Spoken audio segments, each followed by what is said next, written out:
Purchase your tracks today.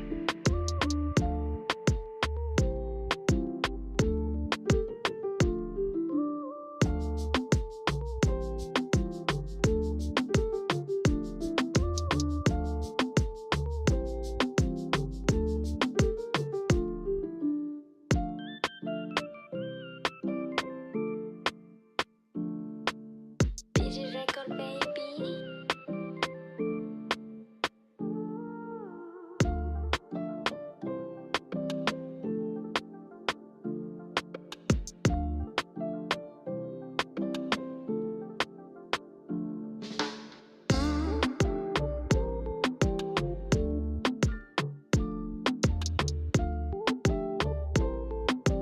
Purchase your tracks today.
music, baby.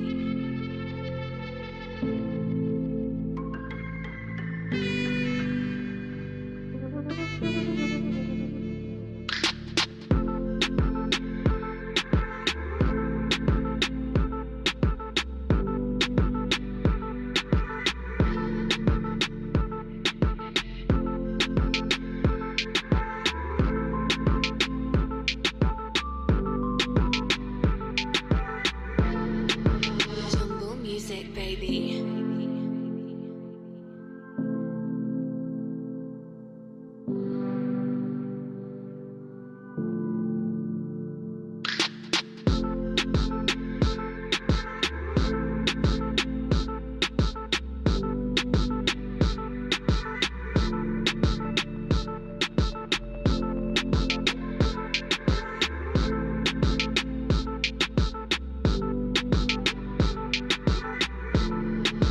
Jungle music, baby.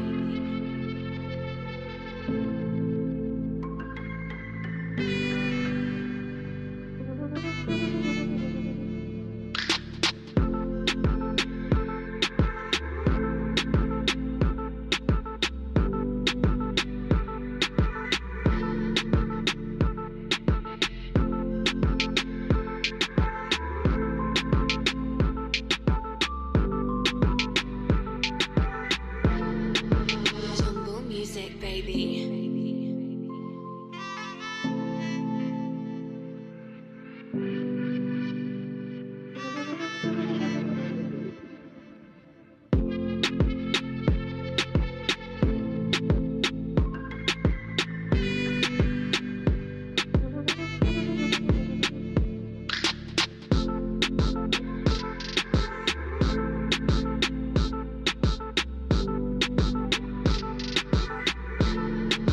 Jungle music, baby.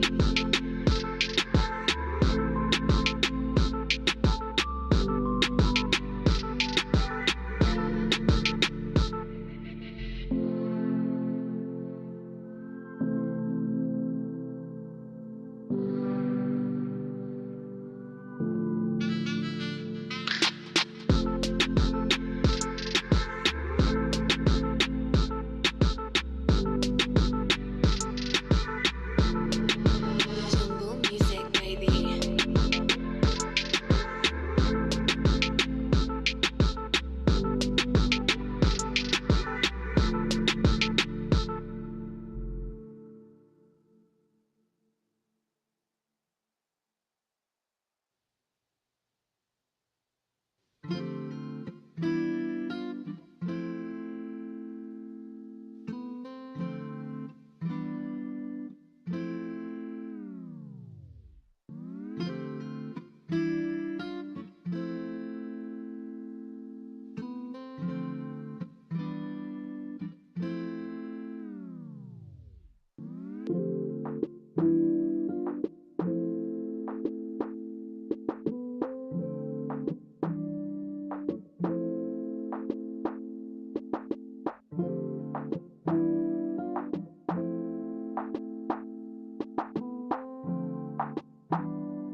Decibel, decibel, decibel, decibel. Beats, beats, beats, beats, beats.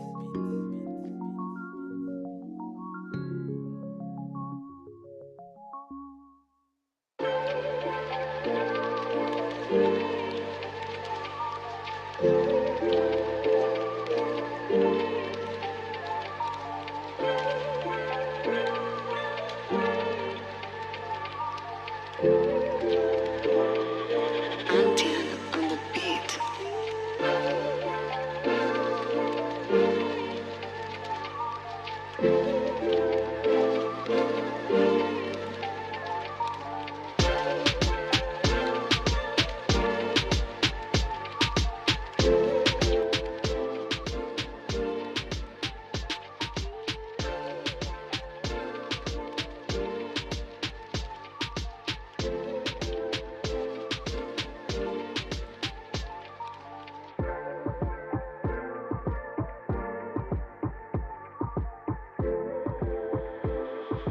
Antian on the beat. Antian on the beat.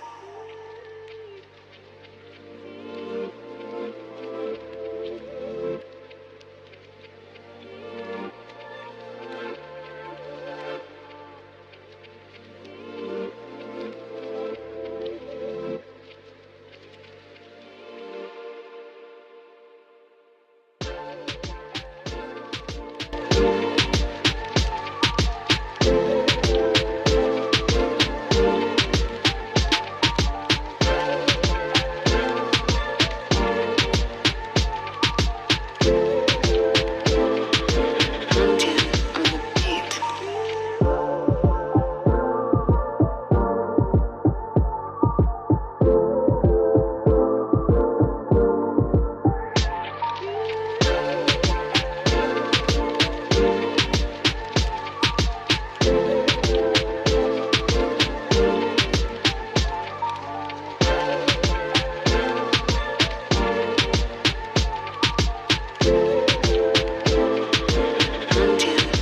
beat.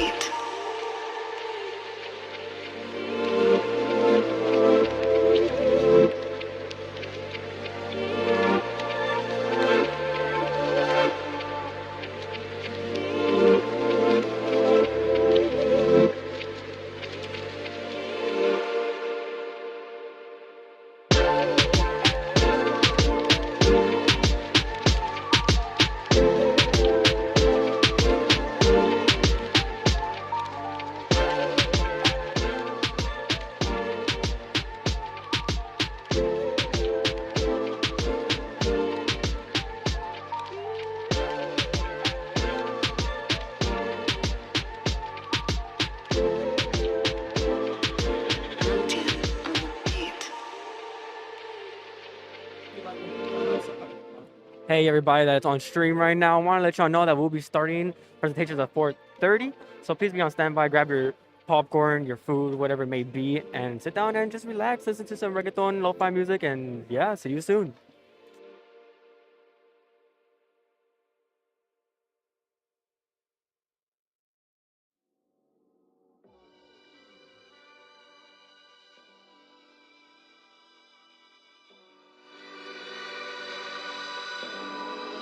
Jumbo music, baby.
Jungle music, baby.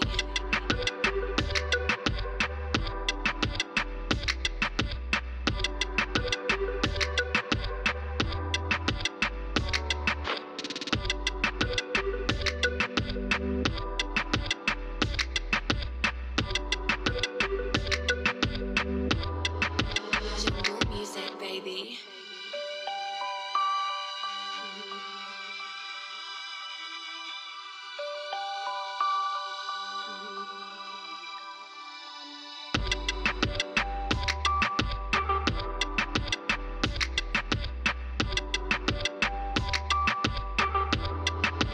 Jungle music, baby.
Jumbo music, baby.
Decibel, decibel, decibel, decibel.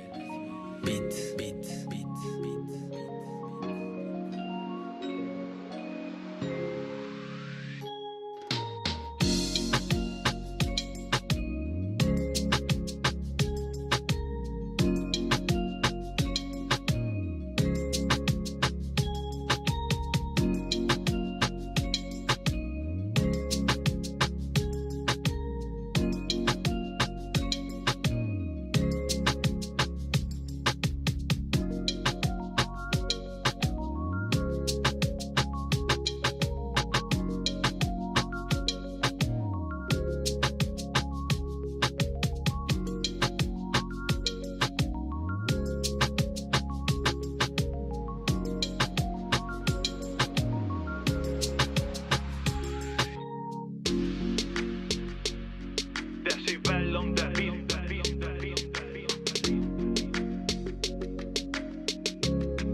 Purchase this beat on alexsotobeats.net.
Purchase your tracks today.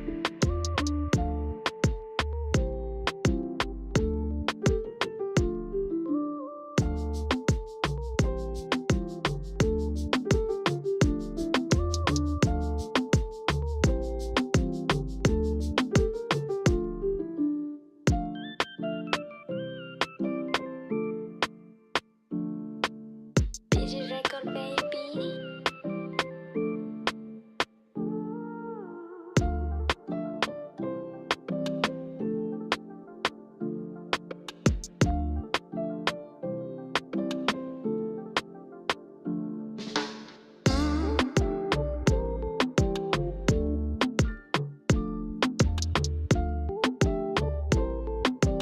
Purchase your tracks today.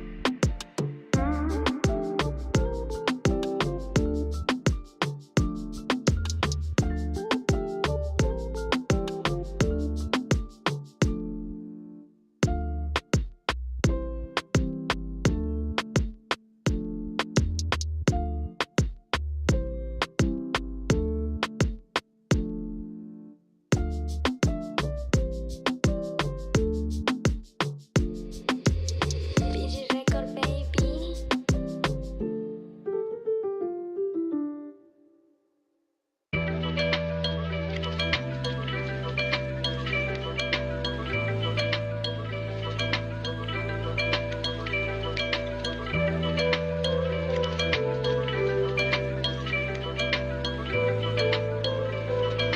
Antian on the beat.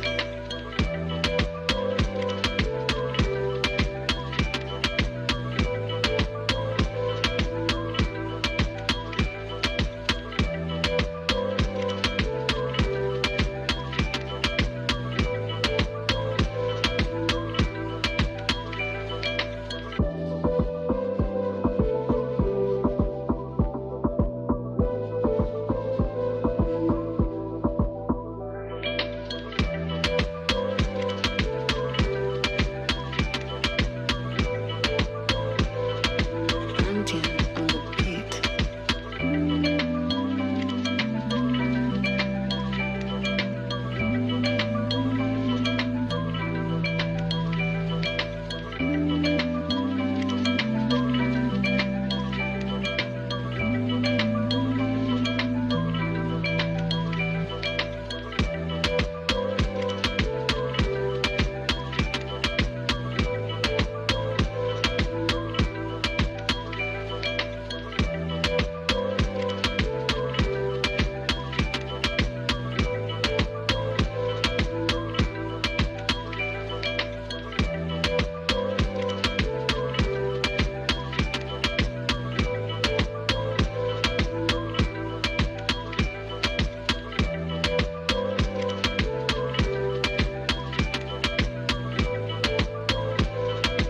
Antian on the beat.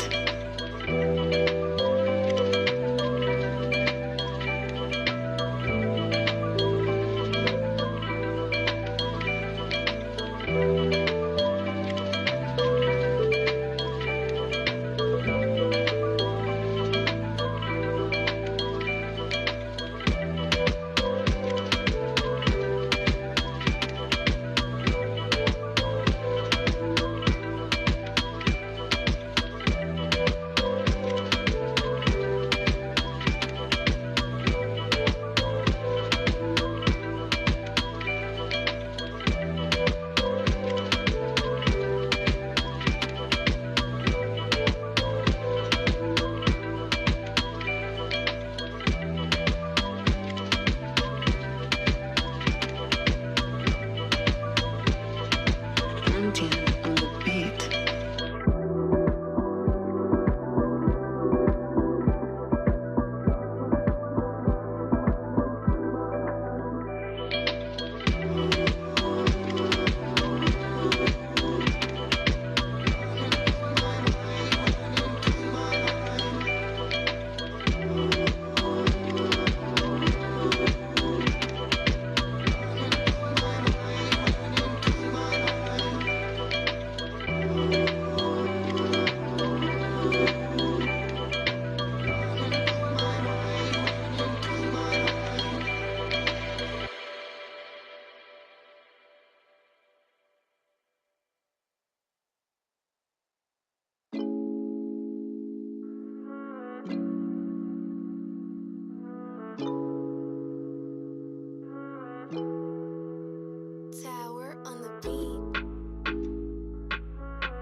Tropicana.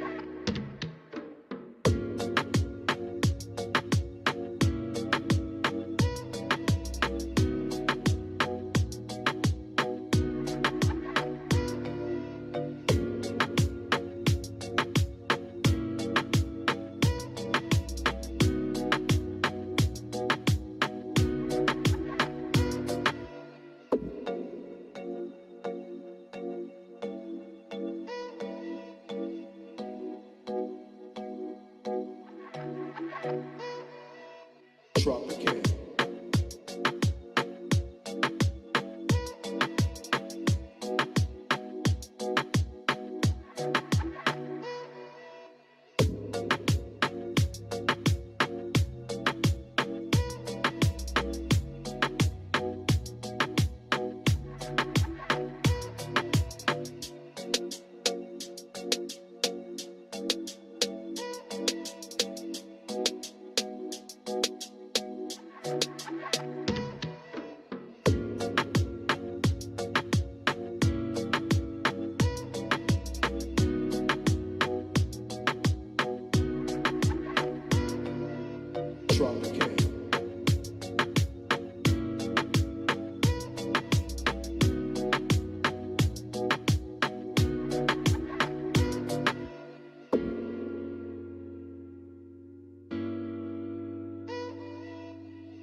now we come to the thrilling final episode of our radio drama.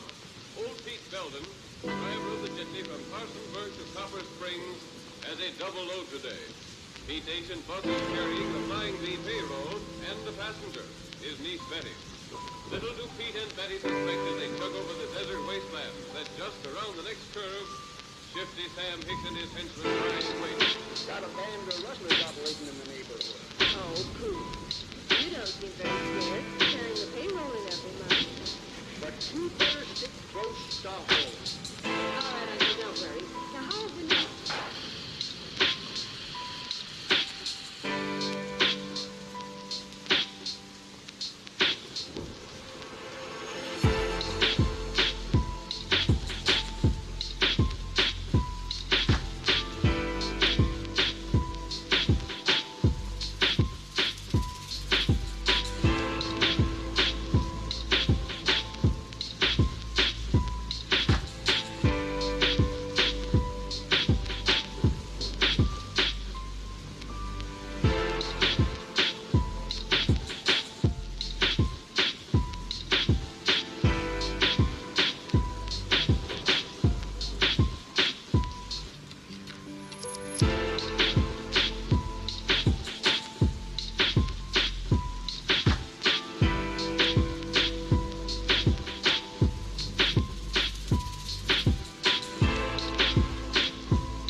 Purchase your beats now.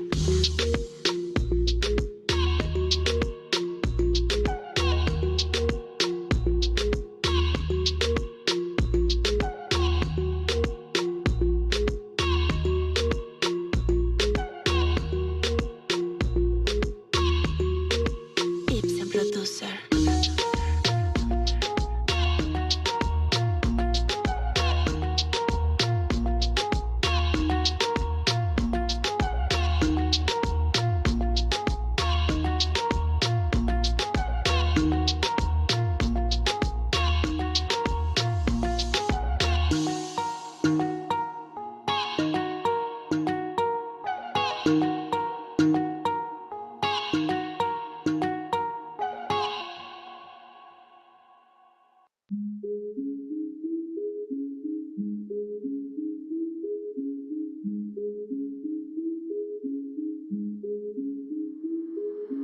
Kame on the beat.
Hello, everybody. How you guys doing today? I am Raymond Graham. I am one of the members of the board over here at GameHeads.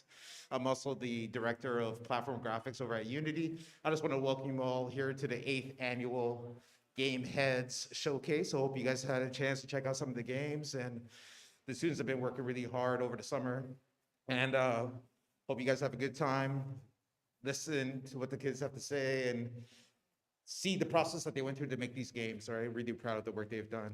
And so without further ado, I want to invite to the stage the executive director of GameHeads, international man of mystery, Damon Packwood. Thank you, sir. Hello, hello, hello, hello, hello. Man, it's crazy. We've been doing this for 8 years. 9 if you consider the year that we kind of quietly did it. But welcome, everybody. Welcome to the new space. I hope you like it. I guess you don't. All right, that's cool.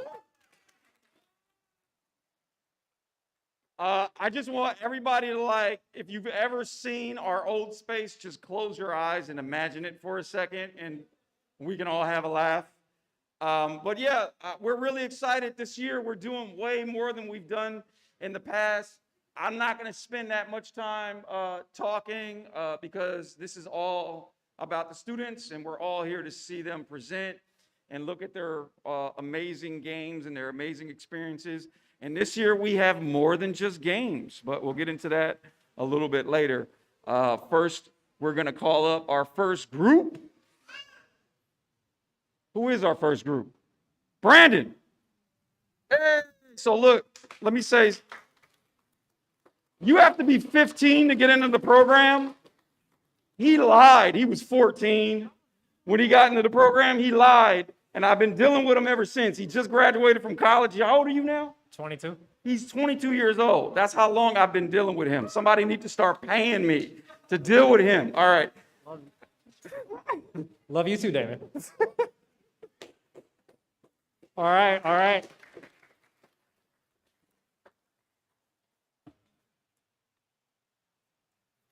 All right, everybody can see the screen? Look good? Everybody can hear me? All right. So hi, everyone. My name is Brandon Charles, and I'll be presenting my project called The Last Day.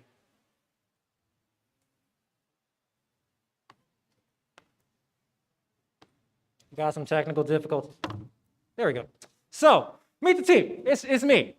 I am the programmer, the game designer, the artist, the social media manager, the project manager, all of it. That's all me. I worked on the entire game by myself. I did have help for people like Tabari Davis and also my mentors, one of whom is in the crowd. I don't know where she is right now.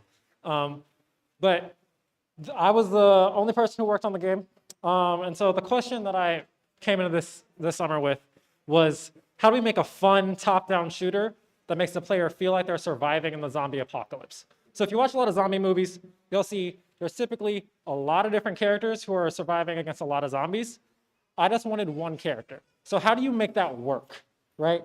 So the pitch for this is The Last Day is a top-down 2D shooter about fending off waves of enemies to escape the zombie apocalypse, collect new weapon types, and survive as long as possible to escape the horde.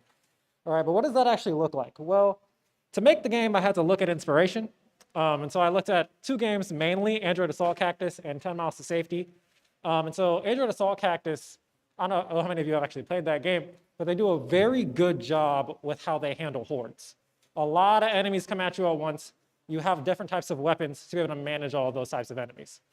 And then when it comes to 10 Miles to Safety, the way they do it is their horde system is very dynamic. It scales with the player, and you get progressively more different types of weapons and power-ups to be able to handle that. So I kind of wanted to model my game off of both of these concepts. So when doing the game design, because I was focused on having a horde, I realized the only way to combat a horde if you're by yourself is with area of effect type of abilities. And so most of the abilities in the game are designed around that. So as you can see, like most of the shots you'll see are spread shots, and you'll have miniature explosions on them and things like that. And so when I was designing these weapon types, I kind of had to design what types of enemies were best countered toward them. So the first enemy, the red ones you'll see, they're very easy to be taken down with single entity shots, but eventually you'll get smaller ones that move a lot faster. You can't hit them all with small shots. You have to hit them with spread shots. And then you'll get stronger enemies that you have to use to hit with stronger abilities, but also still be able to maintain that ability of area of effect and lead them into corridors and things like that.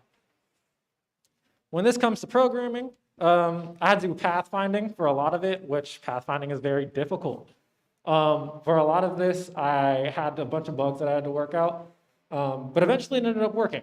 And then for the Horde system, the issue with that was you have to, because most games do Horde systems dynamically. But if you're going to do it statically, like what I did, you have to kind of time out when people are going to get certain abilities, and then time out the increases in the wave strength to actually be able to handle all of that. So mapping that out required a lot of play testing, a bunch of different static variables to be able to check how fast the enemies would come at you. And then a bunch of different challenges happened. One, I'm not an artist. I don't know if y'all have seen the video clips out there, but I'm not an artist. I don't know how much to draw. The logo was made by Tabara Davis, so shout out to him. But that was a big challenge. And then also, when it comes to uniquely evolving systems, like I said, most games do dynamic horde systems to create a unique experience every time. And I initially wanted to do that.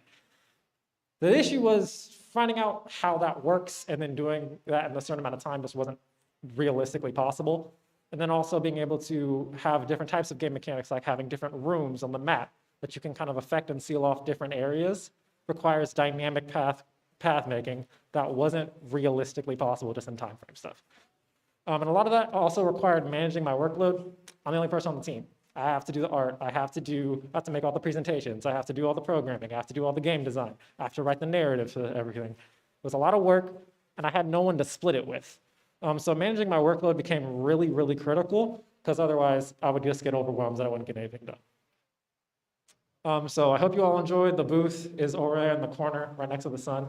And if you want to follow the game's Twitter, it's Zoke the Last Day, and my Twitter personally is @BrandonHRC. Thank you very much.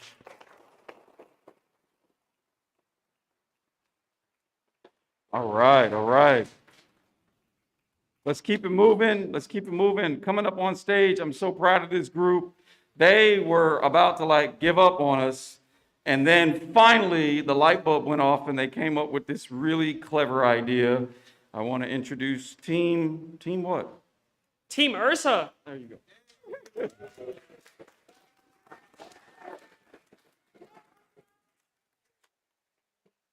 Everybody make some more noise. Let's go. That's what I like to hear. Heard none of that outside.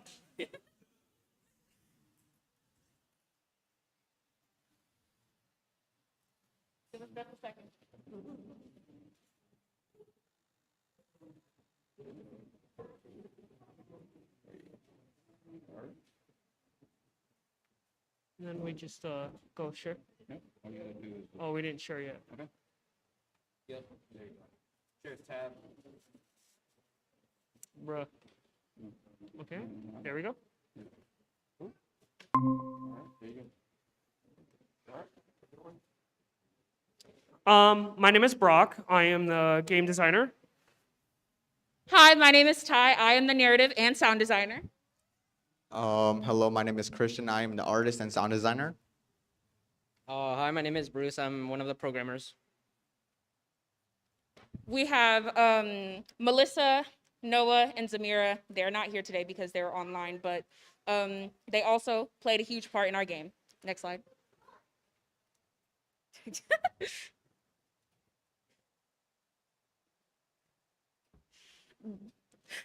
The question for our game is, how do you reimagine Pong? And what we did was we put our own spin on the game.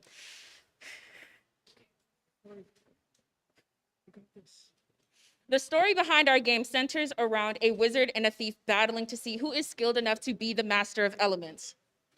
Next slide. Okay, we don't need this slide.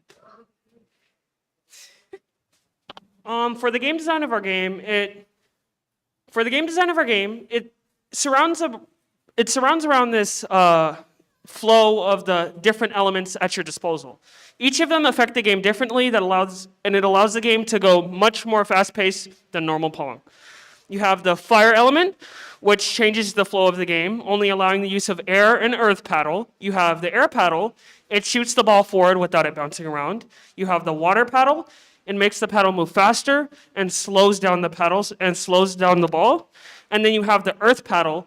It decreases paddle speed but increases the speed of the ball. I don't know why that's there. I don't know why this is there. I don't know why this is there. Oh yeah, sorry.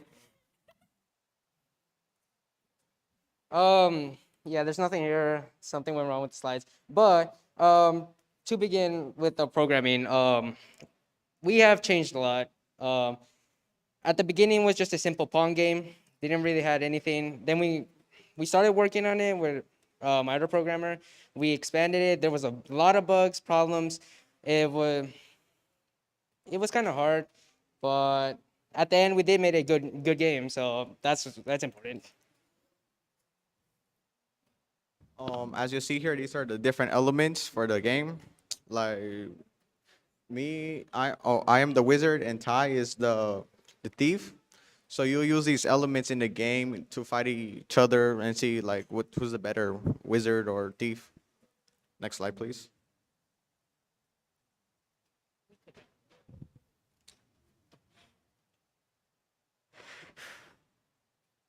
I am a starting narrative designer. Sound designer, and this is not really my specialty. This is something that I'm really trying to kind of dabble into. So through my influence, okay. Okay. Give me a second. This was a challenge for me because it wasn't something that I've done before. Basically, I've tried to view our game through a lot of the different influences that we've had to understand how I think this game would sound and basically do the game the justice that it deserves. Oh my gosh. That's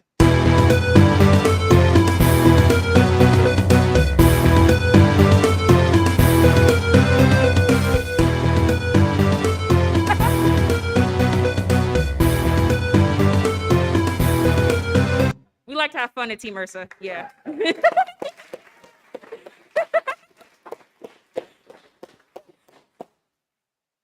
Our influences are rock, paper, scissors, Pong, obviously, and Avatar. The different elements having different effects with the paddles came from the rock, paper, scissors element. For example, paper beats rock, scissors beats paper, and rock beats scissors. That same logic applies to the different paddles and how you would use them. Next slide. The start versus how it's going. So these are our challenges, and as we started our game, we were thinking of like making Grand Theft Auto 6 or Kingdom Hearts 4, which obviously wasn't gonna happen. So we basically had to reset since there was a lot of communication issues, and that allowed us to make the banger of the game that is Pang, and obviously better than Kingdom Hearts 4 and Grand Theft Auto 6. And yeah. Thank you guys, we appreciate it a lot. Our team is Team Ursa. Feel free to check it out. Thank you, everybody. Keep it going. We will be having a tournament for Pang over there, and it will be on the big screen. So, come out, show our game some love. Yeah.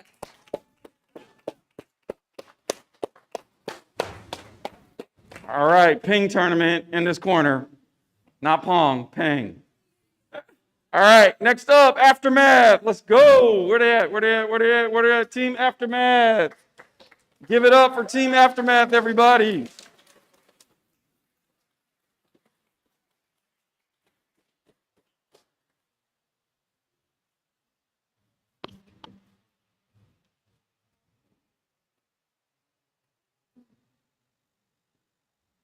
Hi, we're Project Aftermath. My name is Melissa and I'm the programmer. I'm Dorian and I'm the art and project manager. I'm Jordan. I'm the narrative designer and co-project manager.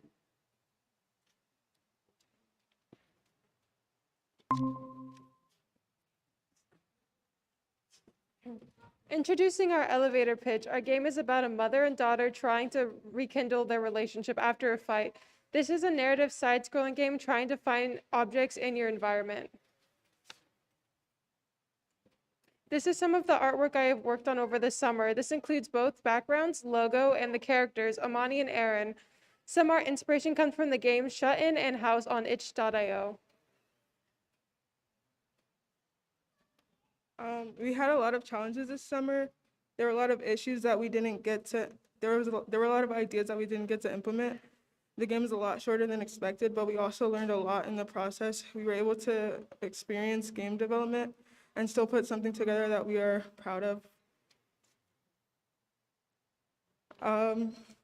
You can check out our booth. It's the one with the flowers. And we have like wooden hearts that are inspired by our game. Thank you.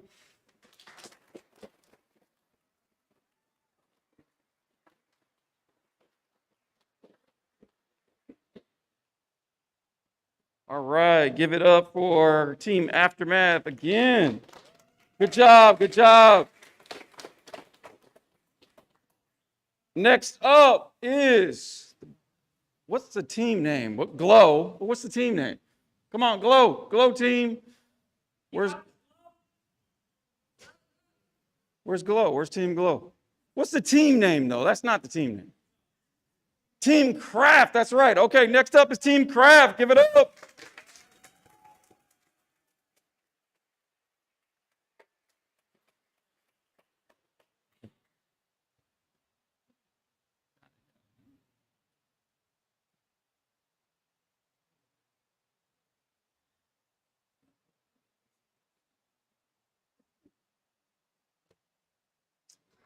Hello. Yes, so we are Team Craft, and our game is Glow. So, I'm just going to go through our roles. I am Trevor. I am the project manager and programmer.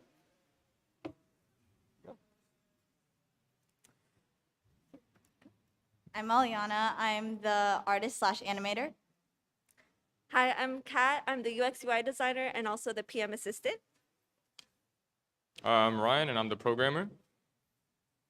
And I'm Andre, and I'm the game designer and level designer. Cool. So this will be Andre. Okay. Now Andre. I'm Andre, and I'm the game and level designer. But all right, so Shine.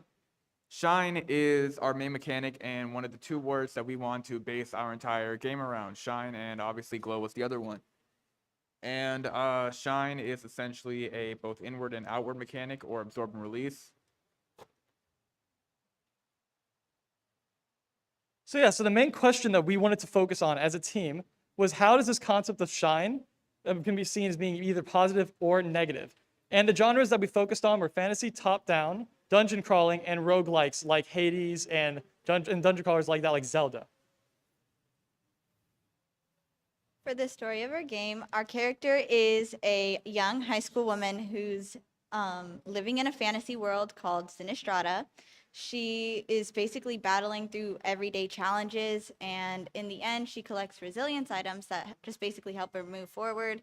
And she is beating the boss, which is her the shadow version of herself, and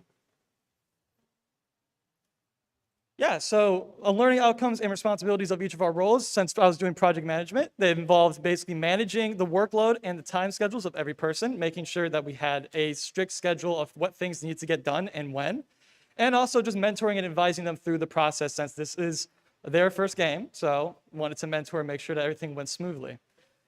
Now, learning outcomes. This is my first time project managing. It is very difficult. I've learned that the hard way. Also, managing the requirements and timelines for said things is very difficult in understanding what people can get done at what time. How to improve on that for next time, by the time we get to December, is holding accountability for every person and how they do things, and also keeping up to date and just checking in with everybody to make sure that things are getting done. So for the art, I wanted to draw or portray our character as basically just this vibrant character, as opposed to the shadow version of herself, which I used colors to dim her. And I wanted to show that our character is powerful through her stance, and I wanted to show that the boss version of herself is also powerful. And just basically, I drew those, but in different ways. And for the posters, I drew basically the contrast between her and her powers, which is glow, and I really wanted to show how that relates to our title. I added the resilience item so that, like, because it's like it just represents how much it helps her move forward and defeat the boss. And then for our narrative design, we basically wanted to create a world where there's our character, themes, culture, and a story arc. We collaborated with each other to make sure that we could find like the most efficient way to make sure that our story relates to our actual game. Our learning outcomes were challenging at first because we basically were jumping between idea to idea, but then we settled on one idea, which we're really proud of. Our team was open to feedback, and we took that into account while creating our story. And for the future, we just basically want to continue to do more research on our game and find better ways to improve it. Hi, I'm the UX UI designer for our game that's user experience and user interface. My responsibilities on the team were to create an enjoyable and readable user experience, as well as designing the user interface. So like the title screen and the absorb bar, the health bar for our game, as well as the game progression, which I collaborated with Ryan, our programmer, on from the game from start to finish. This was my first game. I am an anthropology major, so this was a big learning curve for me, but I had a lot of fun doing it. And I learned a lot more about UX UI design, which I'm really interested in. And I learned about project management as well, and teamwork and communication. And moving forward, I want to learn more about disability accessibility in UX UI. All right, as the game and level designer, some of the things that I had to do over the summer was design all of our mechanics, make templates for our levels to make sure that everything just looked nice, and make sure the combat was both diverse and fun.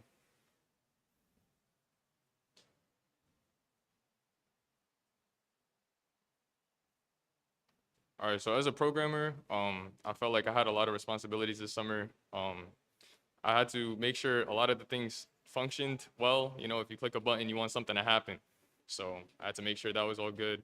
I had to fix a lot of bugs, a lot of glitches, and I learned a lot about coding organization so that people could help me because, you know, no one wants to read spaghetti. And next slide. So learning outcomes this summer, I worked with abilities, which was basically different because no other summer I've created something that the character just punches something. I feel like this summer we actually did something that the character does something kind of cool. And we also worked with level generation. It was a little random. Trevor here actually coded it. I kind of just messed around with the values. But all in all, it was a really, really good experience. That's all. Thank you so much for listening to our presentation. Check out our game in the corner over here, and also scan the QR code for our Twitter. Follow us on Twitter for more updates coming December. Thank you so much.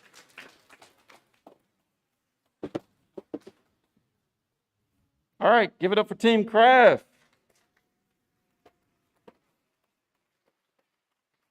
Okay, a reminder, students, talk with the mic like you're about to bust a rhyme, because somebody can't hear you guys, all right? Okay, so a couple of years ago, I remember somebody came up to me and they said, hey, so you guys just make video games. Like, that's it? And I was like, I took that personal. I was like, what do you mean that's it? So I was like, you know what? We about to just make anything. So we don't just do game design and development. We do more than games. And we're going to bring up one of our students who did not make a game this year. He said he wanted to do something else. I said, all right. I actually don't even know what he did. So he's going to tell you what he did because he tried to describe it to me and I was just like, I don't get it. How much does it cost? He said, I need $300. I said, okay, here you go. All right, so coming to the stage is Ricky Lou and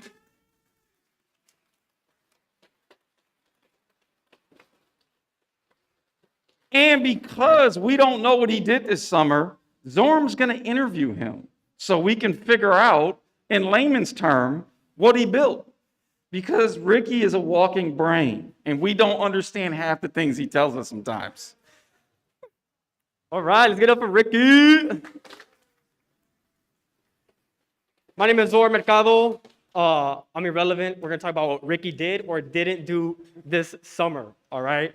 So get over here, Ricky. Why scratching your head and stuff? Hello. I'm Ricky. What I made this summer was a portable game console. You can think of it as a Game Boy kind of thing, okay? So pretty much I drew out a schematic and sent the parts or sent up the files to a company to manufacture. And then once I got the boards, I assembled the parts onto it and made a sort of console. Right. Totally, right? So when you say you designed a console, do you mean you just sketched it on pen and paper and was like, here, go make this, or how did that work? So basically I started by choosing the parts. So the parts I needed, such as buttons, the screen, the computer, the microcontroller.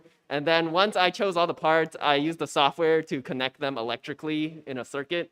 And then using that circuit, I put that circuit onto a board, and that board is what was sent to me, and then I was able to attach all the corresponding parts onto that board. Were you like soldering anything? Like, were sparks flying anywhere or what? Well, when you solder, sparks don't really fly, but unfortunately, you do have to breathe in a bit of lead vapor, but it's sometimes you gotta bleed for your project, Right. And so why did you decide to be untraditional and not make a video game? Because making video games is hard, and this seemed easier. And making a console isn't hard, right? There are pros and cons. Okay. Oh, how did you even know where to start, or where did you learn how to do these thingamajiggers? I had some experience from school, but most of it is just reading the data sheets about what the parts do and how to connect them, and then just putting it all together. So what are you majoring at school? Electrical engineering and computer science. So you're an electrician? Sure. Right. And so, yeah, anything else you want to say? I'm located at the booth over there if you guys want to check it out. Wait. I'm seeing you have, what games do you have installed on your, what do you even call this? It's called the Game Heads Boy. The Game Heads Boy? Yeah. And it has the beloved games of Pong and Snake, but so whichever one you're more into, I can load it up for you. All right, let's give a hand to Ricky here.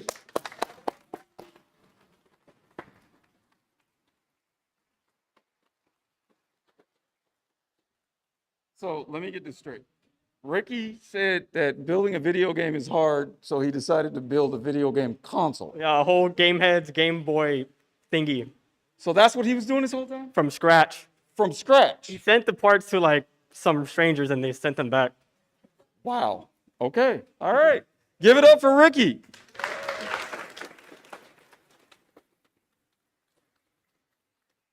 All right, next up, as I said, we don't just do video games. This is new. So a couple of years ago, we were thinking about, well, what else can we do? We had students that were like, I'm tired of building video games. And they just kept talking about movies. So I was like, all right, well, what if we did something like movies? And we thought about it, and I started finding out that, oh no, I was sitting down and The Mandalorian came on. And then I started looking up the way they made it, and they're like, oh yeah, they're using video game engines to create movies now. So I went to my team and I was like, hey, you guys want to do that? And they said, yes. So I was like, all right. And we did it. We kind of did it. So this is our first project.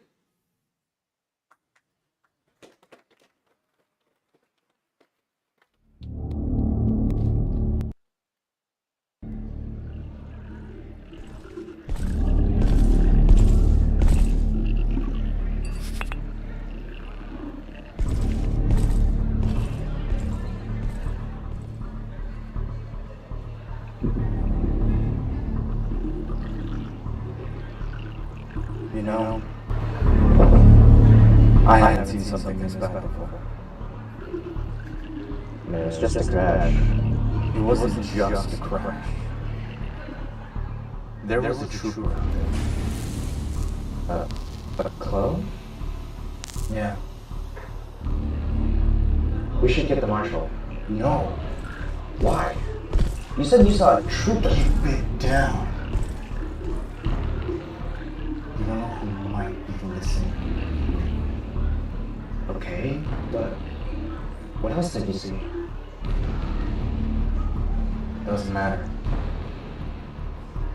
You're better off just dropping. But what about the clone you saw? I said drop it.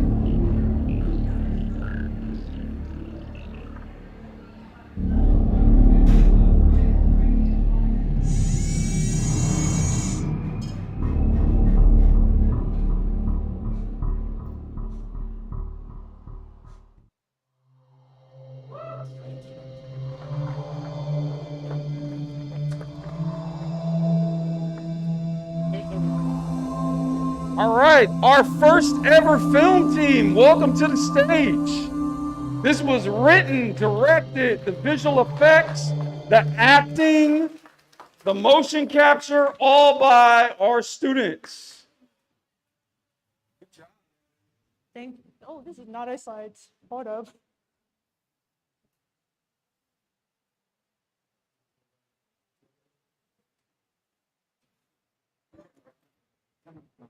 No. Go to the right one.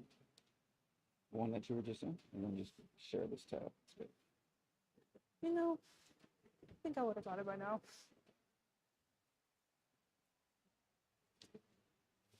Cool. So hi, everyone. Hi, yeah. So we, as Damon nicely introduced us, we are the virtual production team. So there's only about 5 of us on stage right now, but this is everyone who touched the project this summer. And then for those of you who don't know or uninitiated in what virtual production is, it's pretty much just the combination of like real life elements, actors, props with CG, which is computer generated graphics. So in our case, as you guys just saw, we had real life actors with a combined like CG background. And then our log line is 2 farmers at a cantina are discreetly chatting about a recent ship crash that involved the trooper.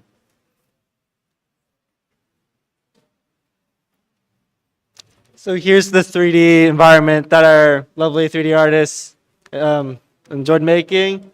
He really liked drawing from the existing Star Wars environments. Yeah. Here's a short clip of the desert scene that you guys seen just recently.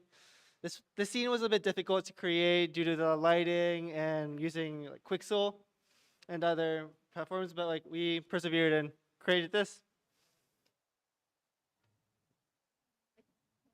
So for the mocapping, thankfully one of our wonderful students here, Brandon, got in the funny suit to do a funny dance for this project. It was very nice of him. But I pretty much had to learn mocapping on the fly and learn by doing, which was a really fun experience, if not frustrating when things didn't work. But originally this project was my Star Wars idea that the group really helped out with, and it was just something I was really passionate about since I really like it when I see the stars go to war. But for the, what is it? If you can believe it or not, the environment for that ship crash you just saw is actually just the same 5 rocks recycled over and over again. Right, and And then here are just some images of some of the behind the scenes photos we took. And it was really difficult getting the studio up and running from the ground up, but we did end up creating a lot, get it running, and we created lots of tools for our amazing filmmakers and artists to use. An example of some would be multi-user editing, so filmmakers and artists can like work on the project concurrently at the exact same time, possibly during recording. Secondly, we got camera tracking. So what we see here, This blown up footage is a VR controller zip tied to one of our Blackmagic cameras. So we're able to get more organic and fluid camera movement. So it creates better shots. And I'll pass it over to Matt. So some of the other tools the project needed included live compositing and camera switching. So live compositing is kind of a layer system similar to Photoshop that allows for real life recording to happen in a 3D environment without having to do any extra post-process editing, which saves a lot of time. So you can have like that recording done while the editing's done for you. And camera switching allows for different shots or shots from different angles within one scene. All right, thank you.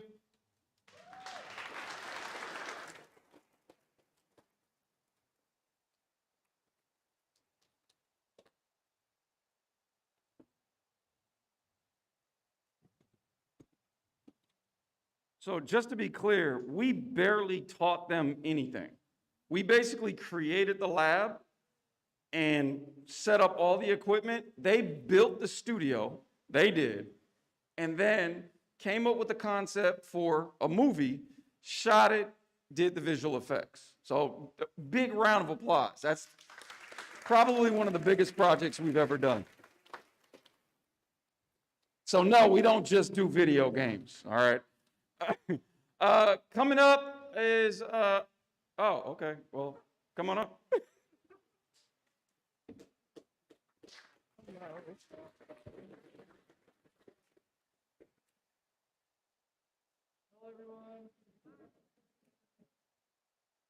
Hello, everybody. So let's give a round of applause to everyone before us and after us. I know it takes a lot of courage to come up on stage and just present.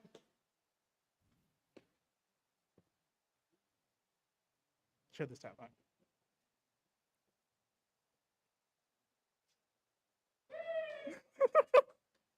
So we are Team Stario, and this is Snapshot. So who's a part of Team Stario? My name is Cyrus. I am the lead artist and program manager. My name is Manuel, and I'm one of the programmers. A lot of our team members could not be here today due to life circumstances and technical difficulties, but let's just remember that despite not being here, they're still here. They're in the live stream, they're blowing up the chat, they're doing all the stuff they can to be here. The question that made our game is, how do we preserve memories and experiences? The verb that we chose was capture, and we thought to do this by using a Polaroid camera in our game to take photos of our hangouts. So what is Snapshot?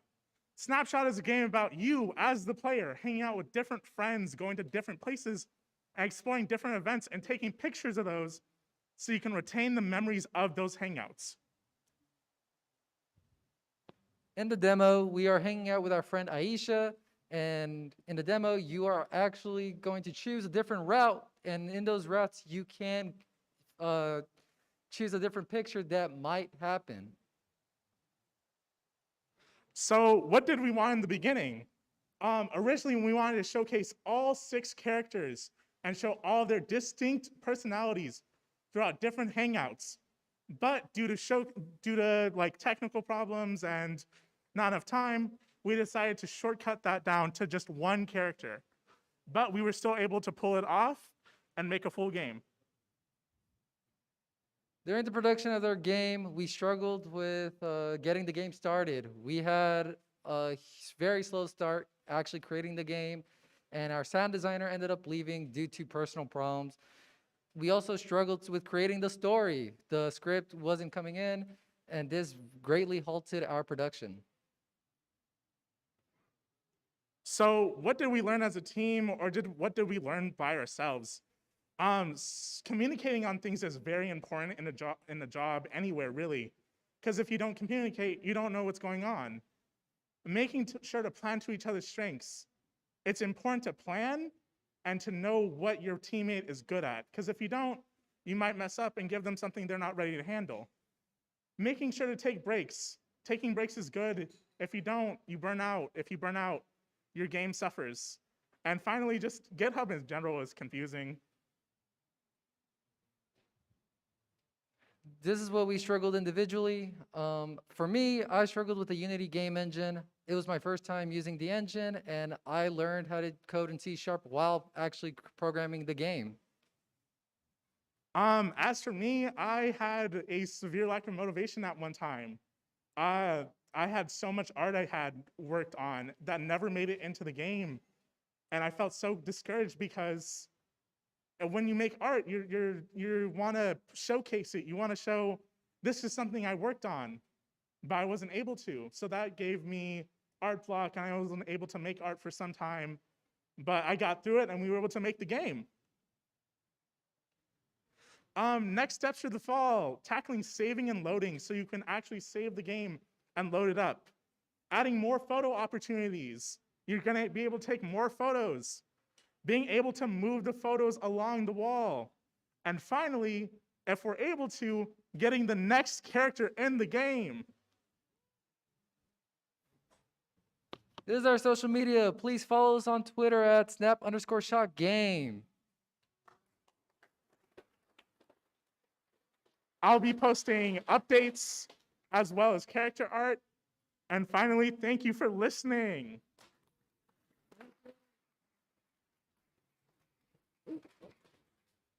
All right, give it up one more time. Just to demonstrate the dedication of our students, Manuel, while he was in the office working on his game, his car was broken into. Like, he literally went outside and the guy was in his car. He's like, yo, man, what are you doing? Guy got out of his car, ran away. He parked it, went back inside, kept working on his game. That's called dedication right there. There you go. And that's such an Oakland story, right? Like, nobody's surprised. Like, if I was in another city, people would laugh. Here, they're like, yeah, that happened to me too. All right, coming up to the stage, we missed them, so we're gonna bring them right back, is the Come Home team. Team what? Team 12. All right, team 12. Come on up. Please speak into the mic, into the mic, into the mic. Sir.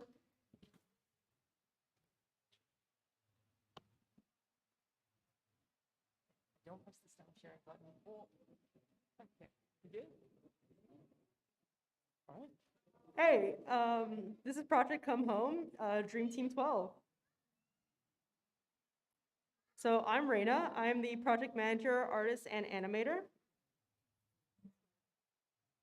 I'm David Battle. I'm the narrative designer and background artist. I'm Lydia, and I'm the programmer. Name's Omar. I'm also a programmer. And my name is Andy, and I was the team lead, and I did a lot of the gameplay programming. Oh, and design.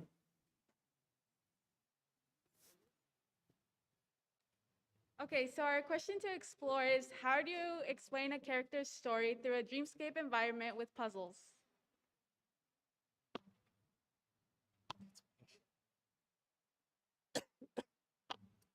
So the game Project Come Home is about this wayward soul on a journey to the end of his life, but at the last moment decides to ascend the trees of this mysterious forest he is in to try and escape and return home, only to realize at the end that he is in fact dead and can't stay around, but can at least say one last goodbye.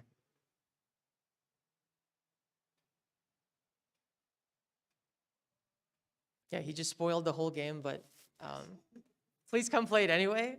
You know, it's worth playing.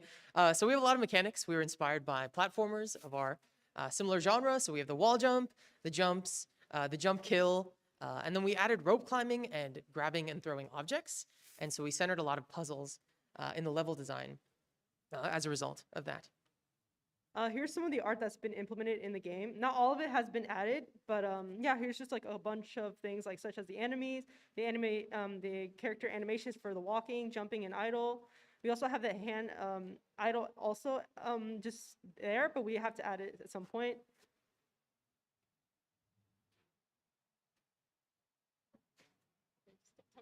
Okay, well, it's not there. Oh, it's there. Oh. Okay, technical difficulties right now.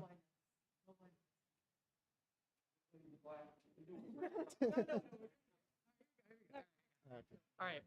Sorry, yeah, they had to refresh. Okay, so yeah, my job was level design, and so the way that I went about it was I wrote little snapshots of ideas that we could make levels about based on the mechanics. Then I put them all together in this large diagram, and then I ported that into Unity, and then afterwards I ported it into the game. And so through process of iteration, that's kind of how our final level came about today, which you can see now. Yeah, GitHub sucks to learn. Same as last team. That's basically it. But also, I was kind of stepping outside my comfort zone for like background design. I'm more of a character artist, but it was definitely very rewarding. Honestly, a challenge for me this summer was just balancing my workflow, since I was having a bit of difficulties due to personal reasons. And that just made my workflow go down a little bit, but once I got rid of those problems or solved them, my workflow was able to go up a bit. And also, programming was a little bit difficult just because of some issues that would come up every now and then. Okay, so project challenges that I faced was learning C# and learning how to use Unity because it was all new to me. For me, I stepped out of my comfort zone and I became the project manager, which I had no idea how to lead a team, but it was a very new experience for me. So there's that. Also, I had to balance out my work life, working 6 days a week, and with this program. So that was a lot. And also for the artist side, I had to pretty much come up with the concept art was a little difficult since I was very overwhelmed with a lot of things. And turning the topic of death itself become more of a unique twist and turn than some ordinary like standard of just going through the same kind of concept and cookie cutter type of vibe. It was what I'm saying. Yeah, and Reina was managing the team, and so I came in to kind of help. And so throughout that process, I really learned how do you work to your team's advantage. So you have to learn kind of what each person is capable of and what jobs they can do, what might be a challenge for them, and kind of learning to trust them. So it really was a big learning process, but I do think our communication really smoothed out by the end of the month. And yeah, and then obviously learning how to do everything in Unity, from the coding to the animation, really everything. So I definitely learned how to embrace Unity, how to love it, to be less afraid. Definitely plaguing my life was fear of programming.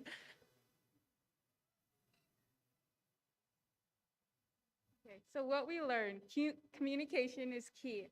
We quickly learned that talking to each other is much better than doing everything on our own.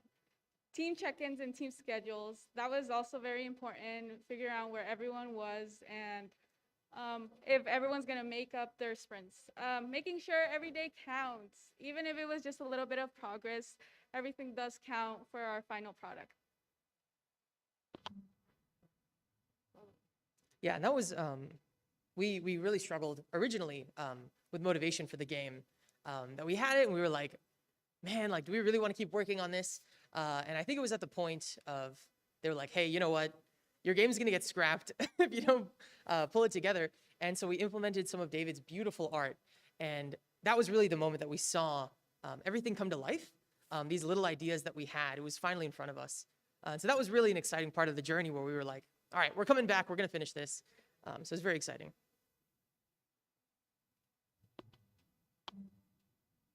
So some future plans, let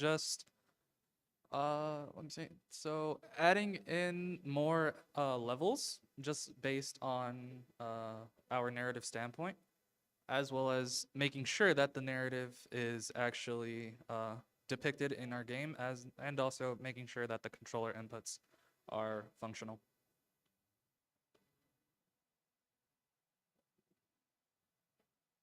All right, so that concludes our presentation. Thank you for listening, and try our game if you want. So.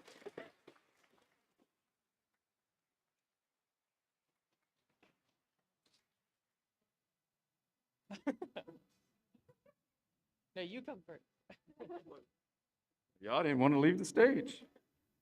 So we have this joke. Nobody's actually seen this game before. So like this is the first time anybody has seen it.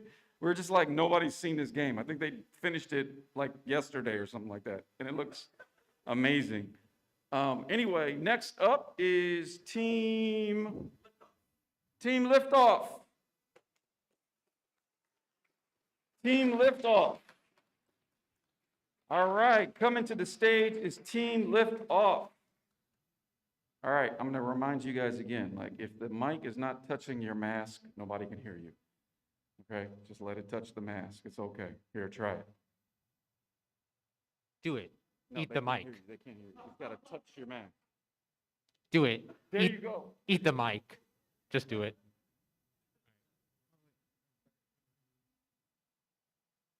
Oh wait, I think. Oh wait, I think the slides like for me to present the. No. Okay.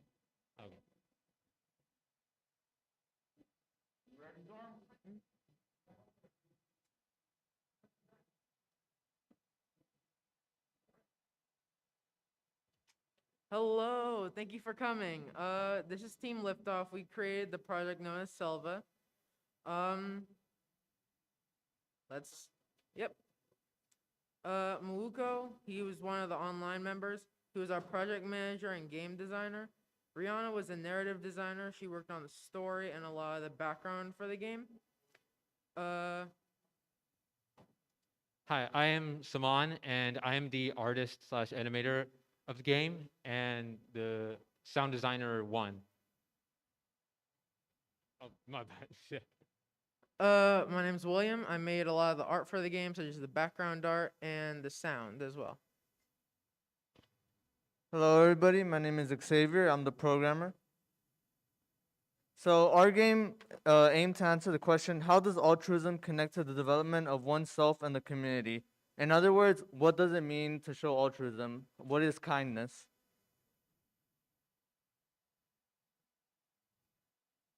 Some of our references were different cultures and different areas of the world. Some of the games we referenced were Celeste, Hollow Knight, and Kiki's Delivery Service was a movie that we referenced. And next slide. So our game follows a young person who they grow up and they're unsure what to do with themselves at first. So they become a carrier for their jungle home. And through the lens of a 2D platformer, you follow them as they traverse the jungle and deliver essentials to many denizens. And they grow as a person. So you really get to be this person and see what it feels like to be in their shoes, delivering essentials to their community. On the programming side of development, I was the sole programmer of this team, and there was the initial challenge of getting familiar with Unity. And this was a good learning experience because I really got to get familiar with the engine and learn how to build games. But I didn't go at this alone. I had useful prior knowledge. I knew a little bit about coding, and that actually helped me because I had to learn a new coding language, but I already knew stuff about like parameters and booleans, and I won't bore you with that other stuff. And this all came together in putting everything into a cohesive experience, which we call a game. And this was a really good learning experience. There was a lot of trial and error. The game's not perfect, but we tried our best, and I learned a lot from my mentor.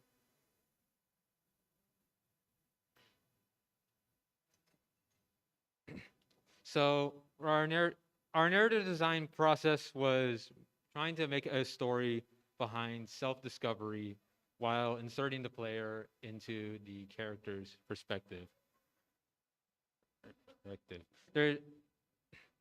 I mean to say is, you can insert yourself in the game. Thus, there's not much dialogue being spoken, nor do they identify as male or female to insert yourself into. Next slide. Okay, on the right, is the background and a few of the sprites in the game. One of the challenging parts of that was converting it, because it's originally a 3D model. Then I had to put it in Photoshop and transition a lot of it and like convert it to different art styles. Had to learn like certain pixel Blender projects. Had to like learn different strategies, and I'll let someone explain the character. Thank you. All right. All right. For our character, it was a long process of trying to find a design that matched of what we were going for, and thus I gave it a hood and cape just to reference the mysterious vibe it's giving off, as well as floaty. But the most important part that I've learned while designing was trying to make its appearance of what it's influenced match with what's being influenced. What I'm saying is because some of it was inspired by West African culture, and for me not knowing about it while making it seemed insensitive. So after doing a bunch of research, I was able to make one that did match, that could feel and represent what we're going for. Next slide. So yeah, just briefly, as we mentioned before, we had a lot of challenges, but we pushed through them and tried our best to address them. A lot of our team was like first members. This was our first ever project. There were some absences, and we had some issues of scope. But overall, we came out with something that we are pretty proud of.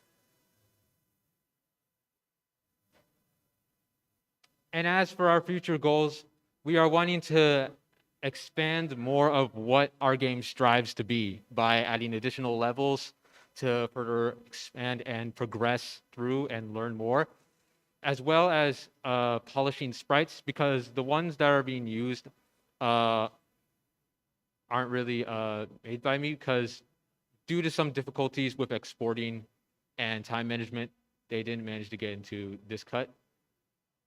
However, we are wanting to bring it into the next build of it, as well as making a new soundless and possibly some voice dialogue if we have the time. Thank you, everyone. Follow our Twitter.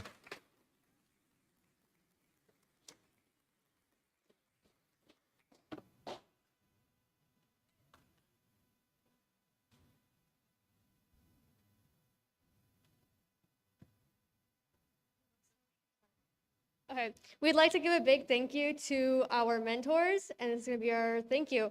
So I'm Ace, and I'm Angel. we would like to give a big thank you to all our mentors who are here and helped us, all our students during the whole program, and who helped with their projects and any of the skills they had yet to improve.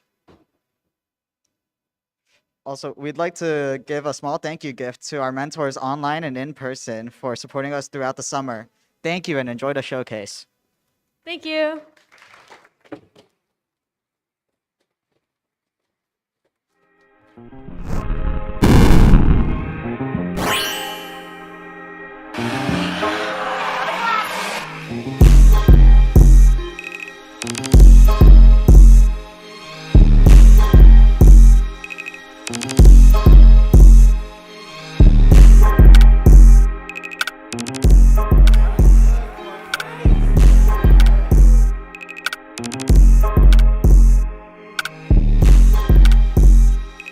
Thank you.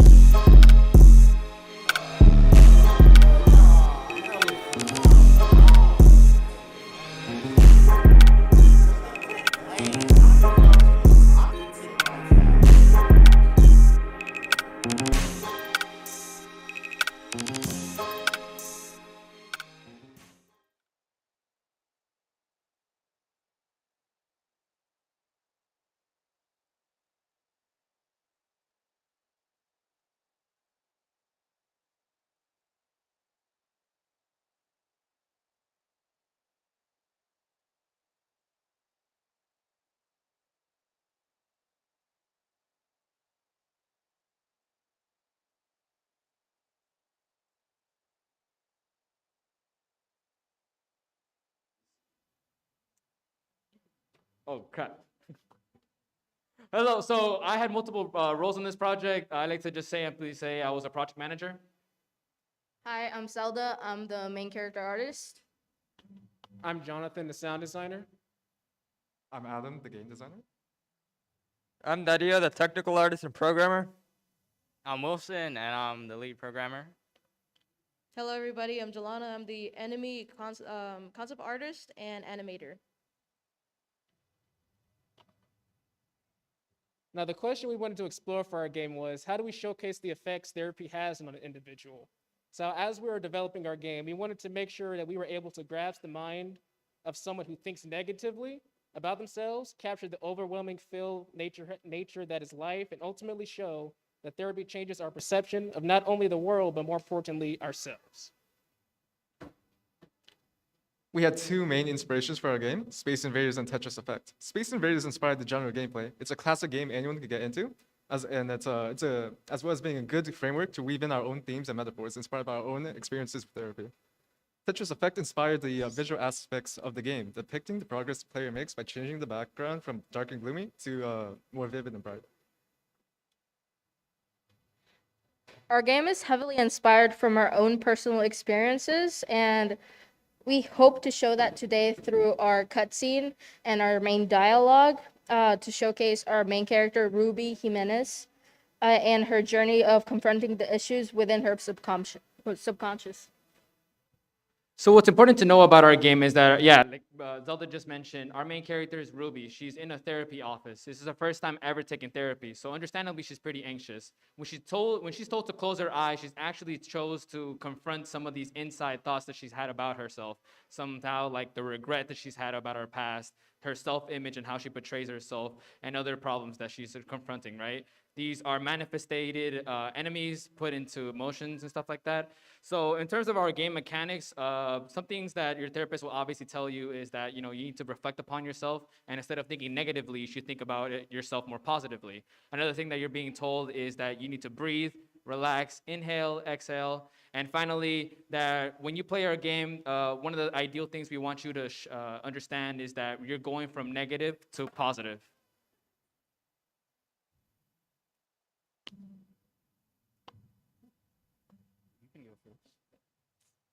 So one of the team challenges we had for me personally was communication. Like when I was like putting stuff into the game, like everybody had a different vision on our team. So when I would spend like 2 hours on something, and then I would go back to my team and show them, and we would all like have some different like vision. So communication was pretty hard, but we adapted and we have our game. So for me, the biggest obstacle was creating and balancing the visual hierarchy for the game. So I primarily worked on the background, which unfortunately isn't too visible on the projector here. But basically, I wanted it to be flashy, glowy, interactive, and adaptive to the players' like actions and what's going on in the game. And it was a real challenge throughout the majority of development, making sure that the background both responds to the player's actions and is interesting, and is also not detracting from the gameplay and the players' like movement themselves. And so thanks to a lot of tweaking, feedback from my mentors, the board of directors, and my teammates, I was able to get a product I'm pretty happy with. All right, and then my challenge was basically adapting to a lot of changes and having quick turnarounds for my enemies. So basically having to get in a draft at a certain time to get approved. And there's a lot of frequent changes that happened to my enemies that got a lot of feedback, and I implemented that feedback to make them better. But overall, working on this game this summer has taught me that change is okay, and that change to some characters can make things even better.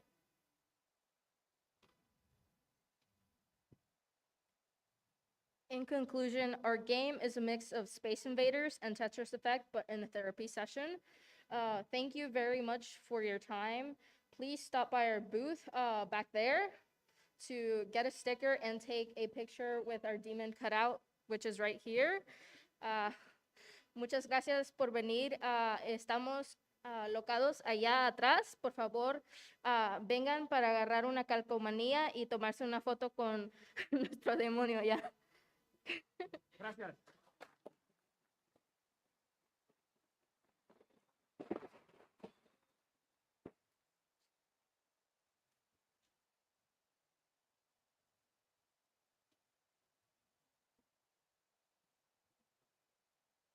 All right.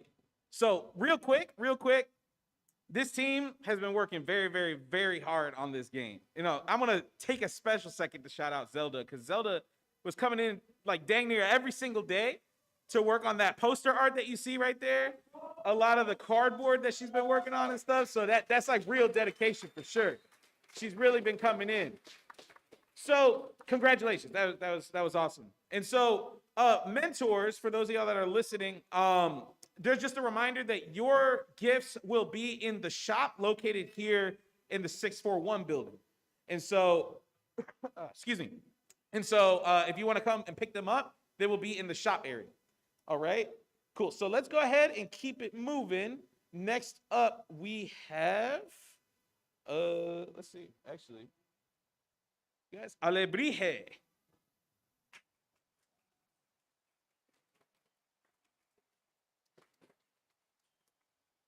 you go. Yep.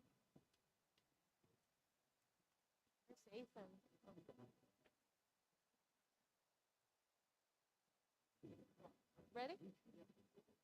Hello everyone. We're our game is Alebrije and we're Team Dynamite. My name's Melissa. I am the environmental artist. I'm Ace. I am the character designer. I'm Keith, the programmer. I'm Shadozi, the sound designer. And my name is Jordan. I did narrative and game design, and not with us right now. Up here is Jose. He's running around doing things. He was our project manager and also helped with the game design. Moving on, I can talk about our pitch.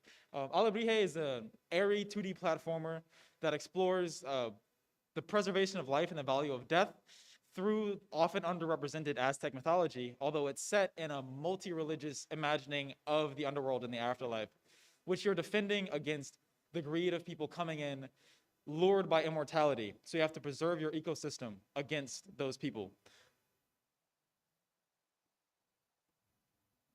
The way the idea came about is growing up, I heard a lot of stories about my culture, and one of the stories being about La Flor de Cempasúchil.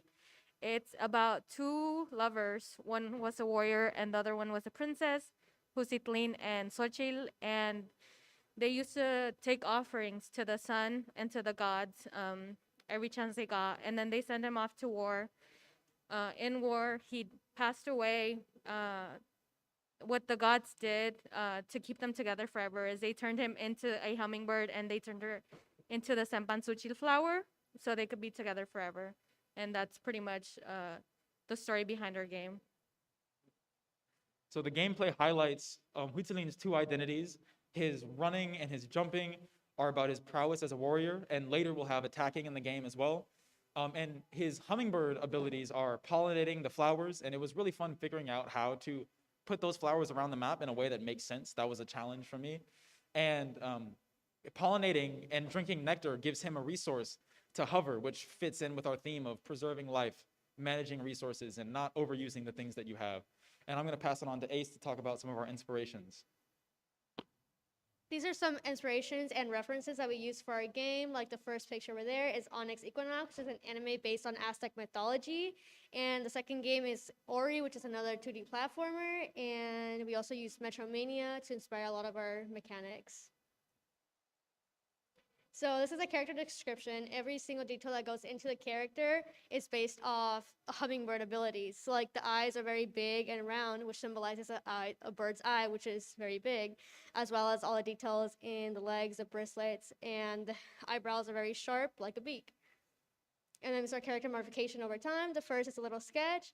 The second is color, and then we removed a lot of the wings, like the details and the thing to make it easier to animate and see when you're playing the game. For the environmental art, we decided to go for an underworld kind of view. That's why our color palette is very dark, and we also included the orange for the Cempasúchil flower, which you can see is on the bottom left. It's the one that you have to pollinate throughout the game, and on the top left, you will see our logo for our game.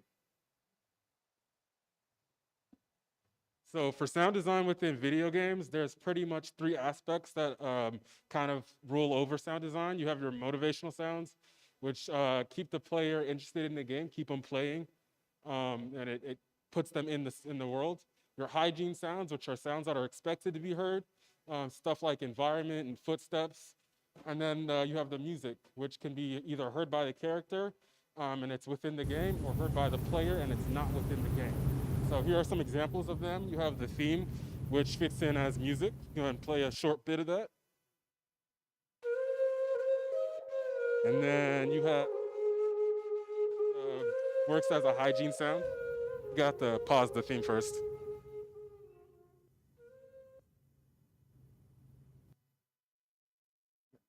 Thank you. So we just want to extend a thank you to our mentors, Gamehead staff, everybody up here. Big help finishing this game. And a thank you to Jose, our PM, as well. And our booth is in the corner. Enjoy some candy. Thank you.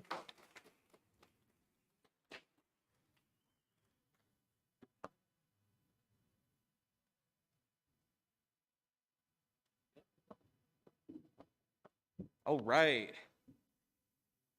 I played their game, what is it, a couple weeks ago or something like that? It was super fun. Please see their booth. It is awesome. That is Alebrije. And next up, we have a team fresh in their blazars. This is Team 7 with Blazar.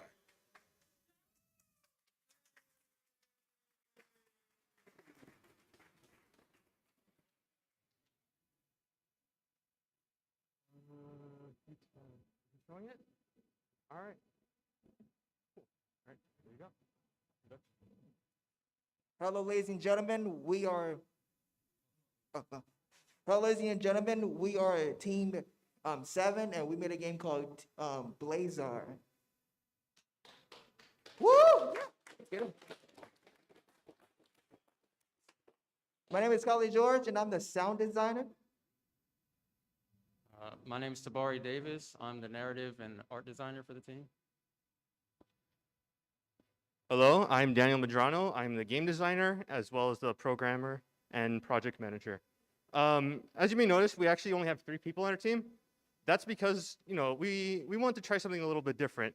We've been doing this for a while and we wanted to have a smaller team. It did make it so that we had higher workloads, but it allowed us to develop skill sets of our own choosing much more easier, you know, and just try to improve as game designers overall.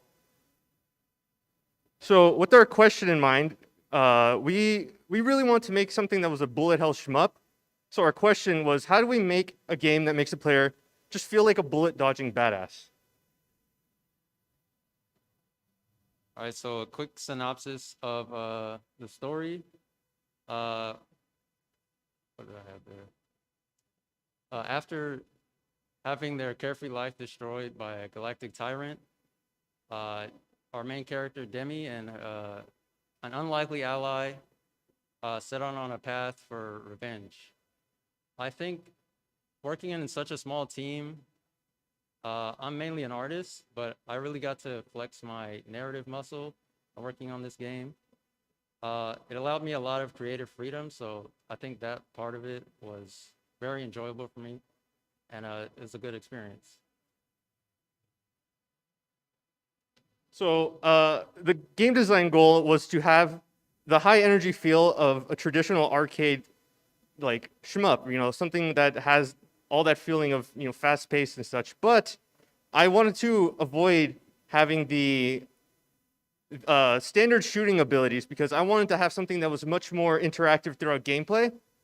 So we solved this problem by introducing the mechanic of parry. So when the player attacks, they actually are using a parry. So during this, they actually convert any projectiles into friendly projectiles. That's their main form of attack. Throughout development, the parry was something that was like, oh, a special you throw out every so often. And we kept lowering how the cooldown was and like how often you can use it and such, but it became very apparent that the start of like the gameplay loop was actually just the parry. So the whole game ended up being shifted to just playing around the parry, and that's what the whole design was ended up shifting to in general. So Yeah.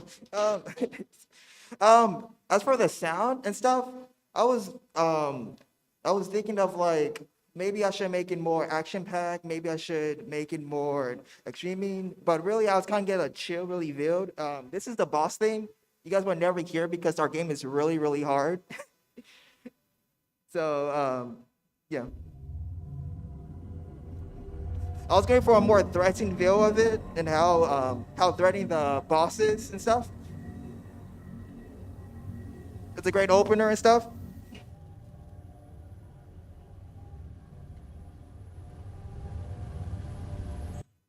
Yeah, but like I said, our game is really hard, so try your best to do it. Our booth is over there if you want to try it out. I know we're in the corner, but sometimes we boost it up. Yeah, it'll be on the projector so you guys can play it out. Super hard.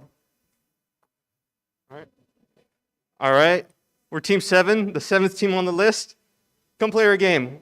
It's 2 players, and we're giving out stickers.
Hello everyone, we are the Saturday Boys and we've made our game, which is Pacapomo, which is a alpaca farming simulator.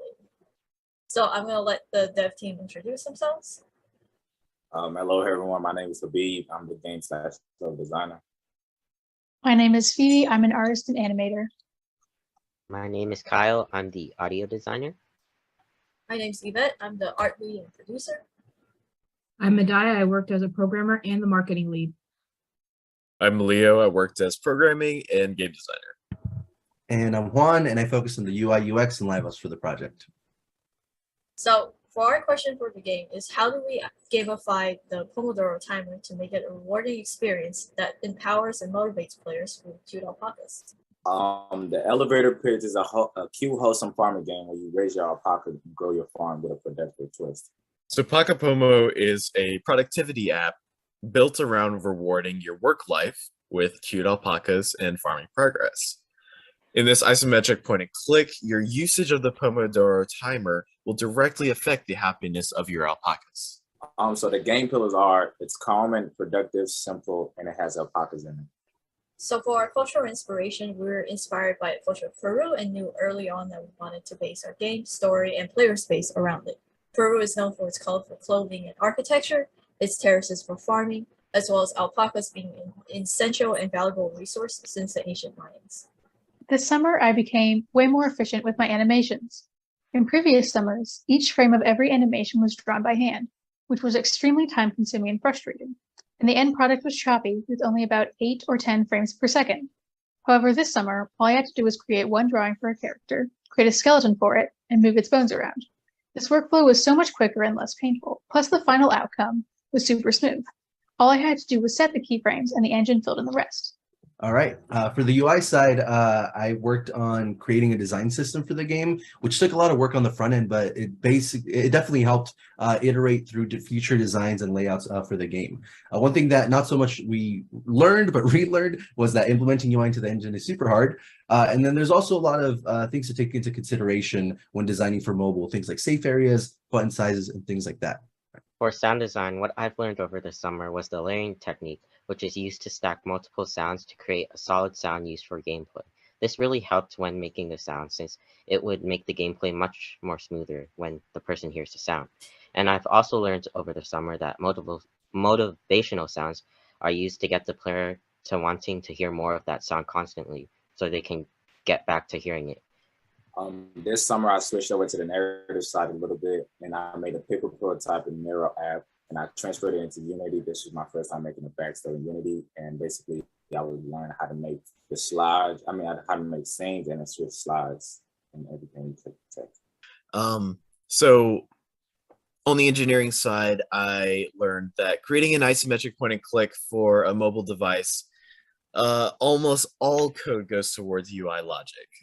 So I learned all the things such as making sure that the movement of the buttons is correct, the sizing of the buttons is correct, and everything is readable.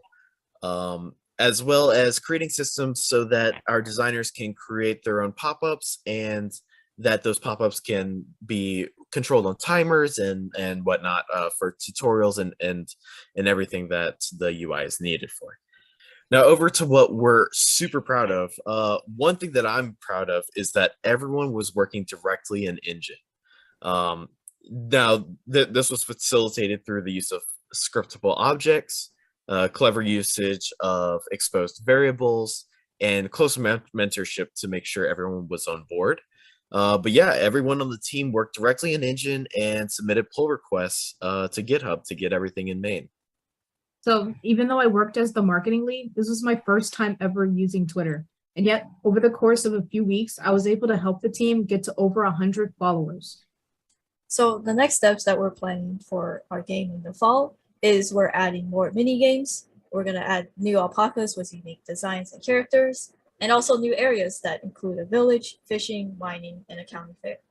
And next steps for marketing, we want to make sure our audience grows beyond the Gameheads community. So I'll be expanding the team's socials to Instagram and TikTok, and I'll be reaching out to different gaming news sites too. And that is our game, Paco Pomo. Thank you so much for listening to our presentation. Make sure you follow us on Twitter at Paco Pomo and try out our demo build here, which is linked with a QR code.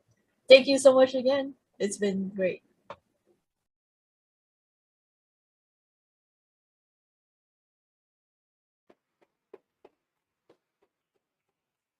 All right. Oh, there we go. All right. So we're coming up on our last game, but before I introduce the last team, can everybody come inside? Because after this last presentation, we're gonna have a surprise. All right. So can y'all tell them, like, in there, like, you know, yeah, come on. There's plenty of room. There's a lot of seats. So let's go ahead and fill them. All right. Cool. So, let me go ahead and pull up these slides. Great. So, the last team is a team that I can say that I had very much of a pleasure working with, right? This is the Antares Assembly presenting a Central American game. Go ahead.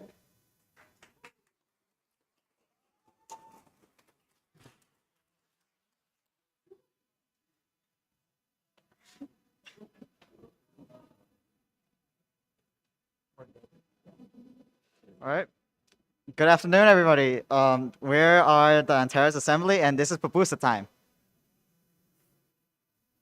Buenas tardes a todos. Si gustan la presentación, la versión en español, favor de escanear el código QR que aparece en la pantalla.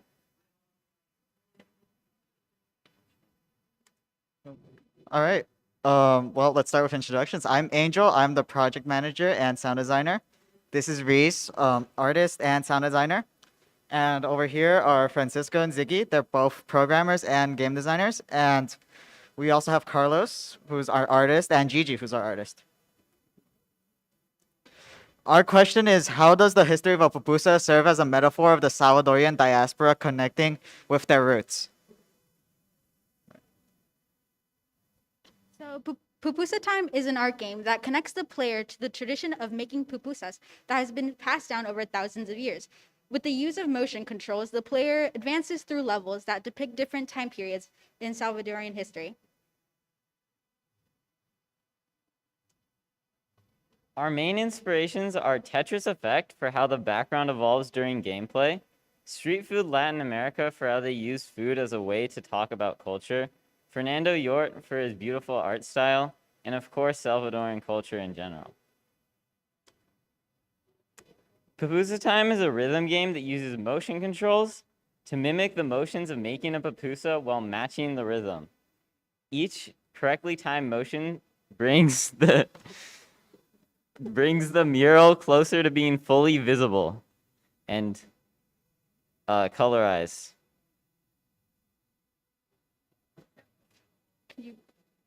So our game consists of 3 levels, so a mural for each level. And each mural depicts a different time period. So in this case, this mural represents the present day of Salvador. So it illustrates the National Pupusa Day Festival in El Salvador. So this next mural represents the 80s and pays homage to important figures in Salvadoran history. Next slide.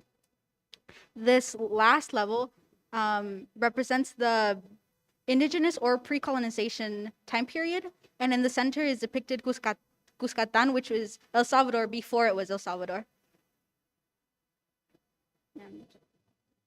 And in game, we actually have a gallery where you can individually like check out each of the murals and what they signify. A few of the challenges we had over the summer were working as a team and filling up multiple roles and public speaking. And we're also mainly a noob team, so a bit of a challenge. But our main challenge was definitely working with motion controls. We first started playing or working with a PS4 controller, but after a couple technical issues and a little bit of research, we ended up switching to Joy-Cons.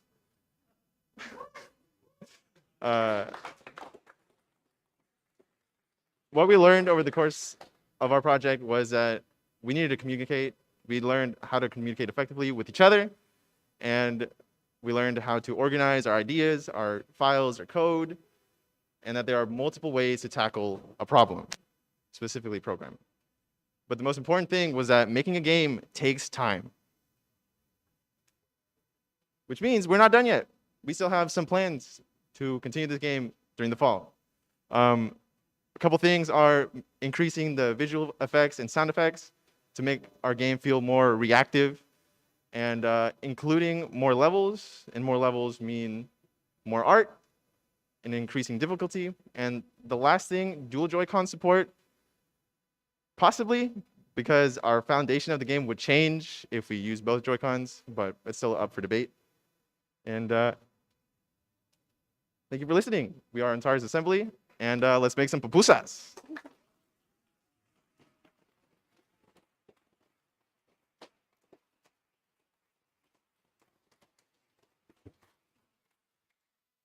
All right, give it up for Pupusa Time. If you haven't played it, it's a really, really fun game. Okay, I've got one last thing, just one last thing, and it's been so incredibly difficult to keep this a secret. So we've been working on this for like a year, and not even the board knows about this. So I don't even want to give it away. I'm just going to put it on. So this is a big surprise that has been in the bag. Only a small group of people know about it. Something that we're very, very proud of. Roll it.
collaborative project. I want to bring everybody that worked on the project to the stage, including the filmmakers. Come on up, hurry up, hurry up. Come on up. The people in the crew, Zoram, come on up. Kevin, Camila. I will allow you guys to introduce it. Introduce ourselves or The project and how it got started. Go ahead. yeah. Hi everybody, my name is Diodonis. I'm the writer and director of this project here. I was like, cue, applause. Yes. So first of all, I'd like to thank Damon and Gameheads for collabing with us on this. So a round of applause for Gameheads. Thank you guys. Yeah, and you know, one thing that I really did appreciate about Gameheads is the fact that they focus on creating opportunities for underprivileged people. Because it's just so hard for that to actually happen, especially from people with, you know, underprivileged backgrounds. So once again, a round of applause for Gameheads. Thank you guys. Appreciate for that. And typically for me, when I'm trying to, you know, find my type of motivation, especially with these types of projects, I think about my own personal troubles and strife while growing up as a kid, right? So for me specifically, the most darkest times that I've had was, you know, I was living in a 200 square foot bedroom box apartment, right? My car had just broken down, so I was taking 3 buses to work every single day, and the second bus was always late. And so I would always have to walk from the second bus stop all the way down to the 3rd bus stop. And I just remember like thinking back on those times and just kind of being like, you know, hating every single car that just kind of drove by me, right? And that type of anger from the outside looking in, if you would have saw me just kind of walking on the street, you would have been like, oh, you know, there goes another angry black man. There goes another threat, which is why it's very, very important to have people who understand these kids from these different backgrounds, because people can misconstrue who they are, which is why I support Gameheads and everything that they do. So thank you for being there for those kinds of kids. So appreciate you guys. One more time, round of applause for Gameheads for that. Awesome. Yeah. Anyway, I'm gonna stop talking. I'm gonna pass this off to my DP, Alex. Hey, what's up, guys? I'm Alex Ajayi. I shot this. I was also the producer of it, made it all come together. Thank you, Damon, for letting us collaborate to make this happen. I remember when I first met you, like, what, a couple years ago? I was like, hey, man, can I make this project for you? And you're like, yeah, sure, do whatever you want. I was like, that's easy, sweet. Brought my homie Adonis on it. We brought on the big guns over here, like Kimmy and other friends here and stuff. And glad it all turned out this way. Thanks, y'all. My name's Kimmy Ayoko, producer of this commercial. And all I'm gonna say is, if you have a dream, go for it. Don't sleep on it. You could take a nap, but don't sleep on your dreams. Y'all all can accomplish something here. Now you grab somebody next to you and you say, I got a dream. Can you help me accomplish this? Can you do that right now? Tell them next to you, I have a dream. Can you help me accomplish this? Let me hear it. I have a dream. Can you help me accomplish this? Y'all can do it. So fulfill your dreams. Create, motivate, and take a partner, and you guys help each other get to your goals and accomplish your goals. Anything else?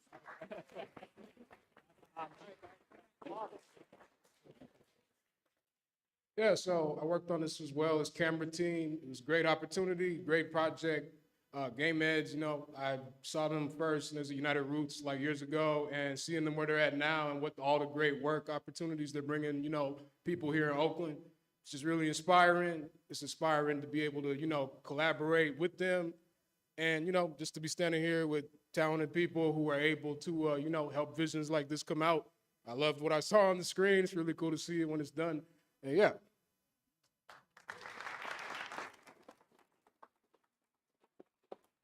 My name's Tayon Davis. I worked in the lighting department for this commercial. I'm just going to keep it brief. It's just been a pleasure to work with so many people of color for an organization that helps people of color. So I've been really blessed to be here. Thank you. Yeah. So I was there when they were pitching this game to the game head staff, and I was like, this is dope. This is gonna happen. We'll make it happen. I got 1, 2, 3, 4 PAs. I'm looking for work. And then we were on set.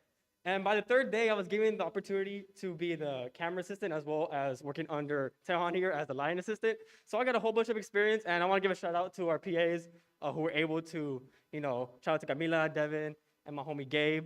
And yeah.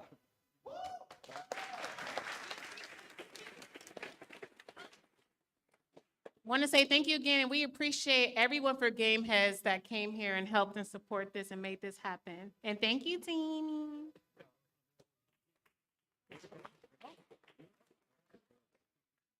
All right. Give it up once again. I'm so glad we were fine. We've been keeping this a secret for so long. And a big shout out for Kevin who put in all of the special effects, but he don't have nothing to say. Yeah, I had a blast working on this team, man. It's nice working with Dijon and Alex all for the past couple of months. It was a hard process, but we got it done. It was great to see the final product. It's nice. All right. Good job, guys. Good job. Thank you. All right, you guys. All right. We're going to close it out. Big round of applause for all of the talent, all of the students, all of the staff. I just want to say a big thank you to our sponsors, Xbox, Sledgehammer Games, Product Madness, Control Z, Insomniac, Unbroken Studios, Annapurna Interactive, and Double Fine. They were our sponsors for this event. We would not be able to do this without you.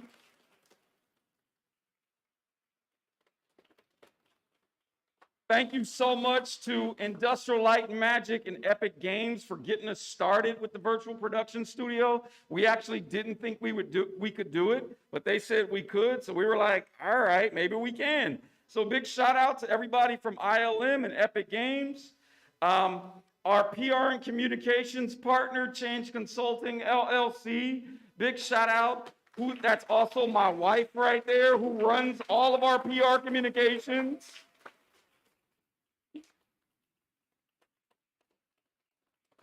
I told her, I said, we're going to do this together, baby. Thank you to Humble Games, 2K Foundation, Riot, and Sony Interactive Entertainment, and also my daughter who wants my attention and does not care what I am doing. But those foundations help get our office together. Thank you to our designers, Maya and Rona and Mike and Ashley Sumner, who helped design the space. If you haven't seen it, it's over on the corner. It's amazing. And last but not least, thank you to my staff. Kevin, raise your hand. Zoram, where's Zoram at? Carlos, Jose. Jose's around here somewhere. And Tanya, who's outside at the booth, thank you so much. And a big round of applause to all of our students.